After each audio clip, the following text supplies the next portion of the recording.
ஒரு ஜனநாயக நாட்டில் யாருக்கும் கட்சி ஆரம்பிக்கும் அதிகாரம் உண்டு. சரி. யாரும் ஆட்சியை நோக்கி ஆட்சி அதிகாரத்தை நோக்கி செல்லலாம் என்ற அதிகாரம் உண்டு. அவர்களுக்கு அந்த வாய்ப்பை கொடுத்திருக்கிறது இந்திய அரசியலமைப்பு சாசனம். எங்களுடைய கேள்வி அது இல்லை. நீங்க எந்த அரசியலை முன்னோக்கி பேசுறீங்க?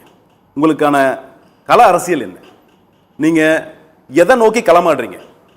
திமுக 1925ஆம் ஆண்டிலிருந்து திமுகவோட வரலாறு நம்ம பேசுறோம். 1925ஆம் ஆண்டு சுயமரியாதை இயக்கத்திலிருந்து இந்த வரலாறு நம்ம பேசிட்டோம். சுயமரியாதைங்கிறது சமத்துவம் சமதர்மம் அப்படின்னு சொல்லி இந்த அரசியல் நம்ம முன்னெடுப்ப 1925 திமுக ஆரம்பிச்சு. தொடர்ந்து 1947 திராவிட கழகம் சுயமரியாதை இயக்கம் திராவிட கழகமாக மாறுது. 1949 திமுக ஒரு கட்சியாக உருப்பெறுது. கட்சி ஆரம்பித்த உடனே திமுக ஆட்சிக்கு வந்துருச்சா? இல்லை. 18 ஆண்டுகள் அதுக்காக களமாடியது இந்த மண்ணிற்காக. என்ன மாதிரி களமாடிச்சு? 1952 குலக்கல்வி முறையை ராஜாஜி கொண்டு வந்த பொழுது அதை தீர்க்கமாக எதிர்த்தது இந்த மண்ணில். குலக்கல்வி முறையை அமல்படுத்த முடியாமல் ராஜாஜி விட்டுட்டு ஓடினார் பதவி விட்டுட்டு. இதுதான் திமுகவோட வரலாறு.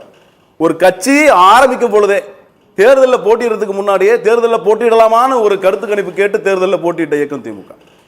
நீங்க எடுத்த உடனே திமுக மாதிரி நீங்க வந்துடலாம். இல்லை நீங்க இப்ப பேசும்போது சொன்னாரு, நீங்க எடுத்தடுப்புல நீங்க ஆட்சிக்கு வரீங்களா? அன்னைக்கு எங்களோட துணை முதல்வரை பத்தி இப்ப பேசினாரு. இப்ப நீங்க உடனே ஆட்சிக்கு வரீங்க, உடனே துணை முதல்வராக வரீங்க அப்படின்ற கருத்தெல்லாம் எடுத்து முன்வச்சார். என்ன மாதிரியான அரசியல் பேசுறாங்க?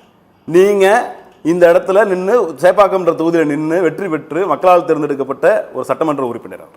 எந்த தேர்தலையுமே போட்டியிடாம நாங்க ஒரு கட்சியா மட்டும் பதிவு பண்ணிட்டு, அதுவும் தேர்தல் ஆணையத்தால் அங்கீகரிக்கப்படாத ஒரு கட்சி, வெறுமனே அந்த ஒரு அங்கீகாரத்தை அடையாளத்தை மட்டும் வச்சுக்கிட்டு நாங்க அந்த மண்ணுக்கான அரசியல் பேசுறோம்னா இந்த மண்ணில் என்னென்ன பிரச்சனைகள் நடந்துட்டு இருக்கு?